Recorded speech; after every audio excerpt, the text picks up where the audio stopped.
जय हिंद दोस्तों, स्वागत है आपका आरडी क्लासेस में। दोस्तों, पिछली कक्षा में हमने देखा था कुछ संवैधानिक निकाय के बारे में। संवैधानिक निकाय क्या होते हैं और उनके अंतर्गत कौन कौन से निकाय आते हैं, इसके बारे में हमने थोड़ा ऊपरी जानकारी दी थी। अब उसी निकाय के बारे में हम लोग आज भारतीय निर्वाचन आयोग के बारे में पढ़ने वाले हैं, जिसकी विस्तृत जानकारी हम इस वीडियो के माध्यम से आपको देंगे। तो भारतीय निर्वाचन आयोग, सबसे पहले निर्वाचन के बारे में मैं बता दूं। भारतीय निर्वाचन आयोग का गठन इसलिए किया गया क्योंकि भारत में स्वतंत्र और निष्पक्ष चुनाव कराने के लिए भारतीय निर्वाचन आयोग का गठन 1950 में किया गया था। दोस्तों, अब देख लेते हैं इसका गठन कब किया गया। भारतीय निर्वाचन आयोग का गठन 25 जनवरी 1950 को किया गया था। 25 जनवरी 1950 इसी दिन 25 जनवरी इसी दिन को मतदाता दिवस के रूप में भी मनाया जाता है।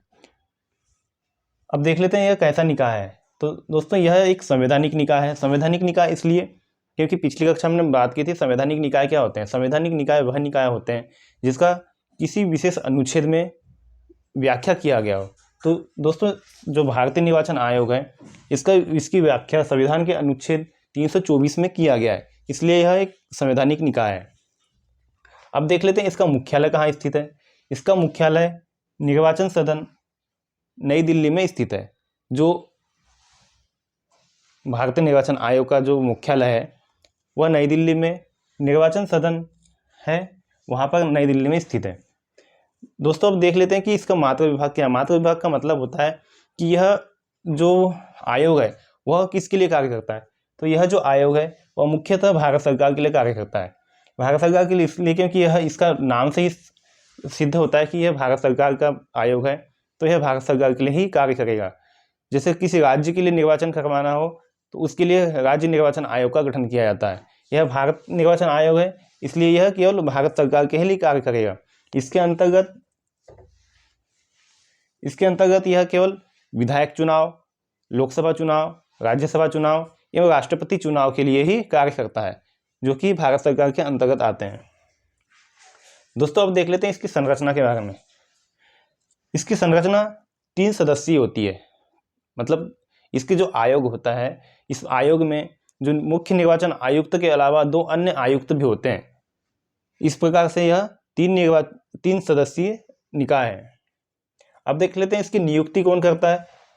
इसकी नियुक्ति जो करते हैं राष्ट्रपति द्वारा किया जाता है।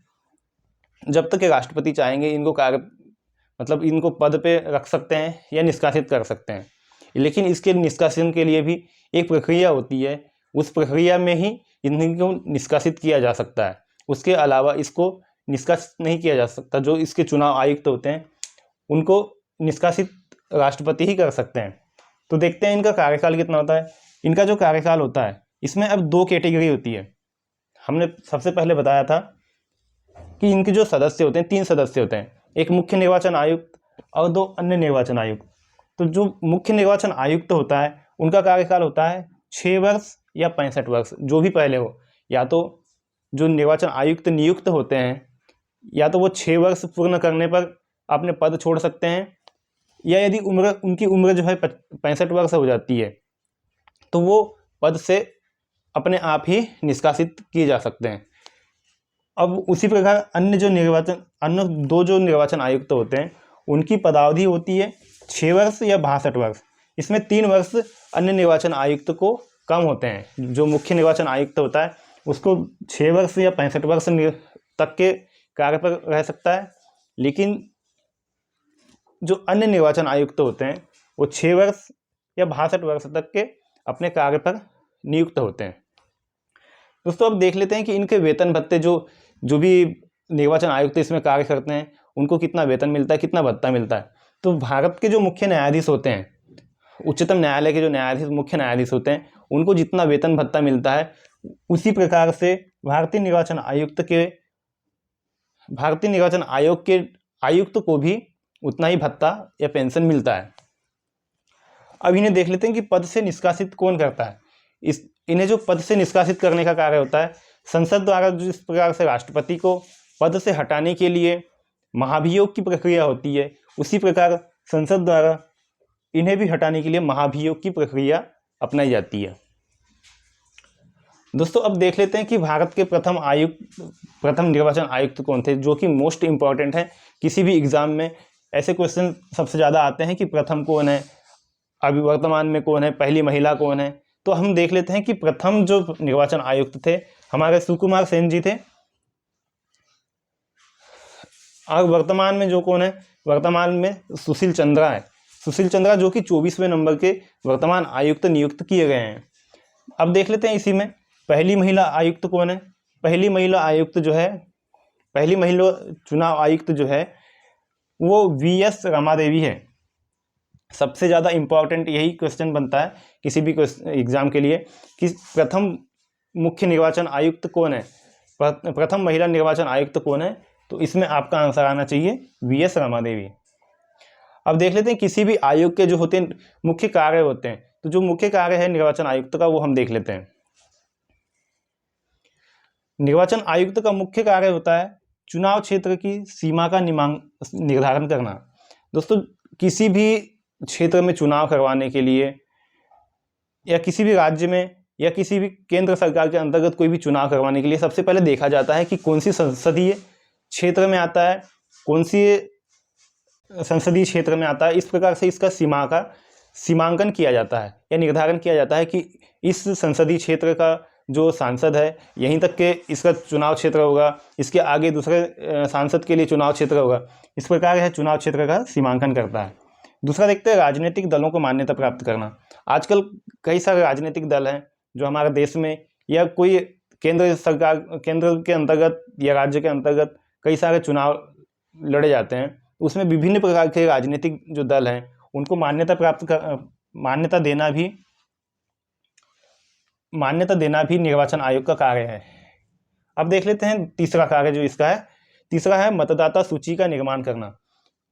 किसी भी चुनाव को करवाने के लिए सबसे पहले उसमें मतदाता का होना बहुत जरूरी है। तो निर्वाचन आयुक्त का मुख्य जो कार्य होता है वह निर्वाचन के लिए मतदाता सूची तैयार करना होता है कि किस क्षेत्र में कितने मतदाता हैं, कितने प्रतिशत वोट आएंगे। इस प्रकार से जानकारी देने के लिए मतदाता सूची का निर्माण करते हैं। चौथा कार्य इसका जो है राजनीतिक दलों के लिए आचार संहिता लागू करना। आचार संहिता लागू करना ये कार्य इसलिए इम्पोर्टेंट है क्योंकि क्या होता है कि जब भी कोई चुनाव होते हैं तो कोई दंगे फसाद या उस टाइम पे कोई अन्य कार्य न हो, ताकि चुनाव निष्पक्ष एवं शांतिपूर्ण तरीके से संचालित हो सके। इसलिए आचार संहिता निर्वाचन आयुक्त लागू करते हैं। अगला कार्य देख लेते हैं सांसद या विधायक की योग्यता के लिए राष्ट्रपति या राज्यपाल को सलाह देना।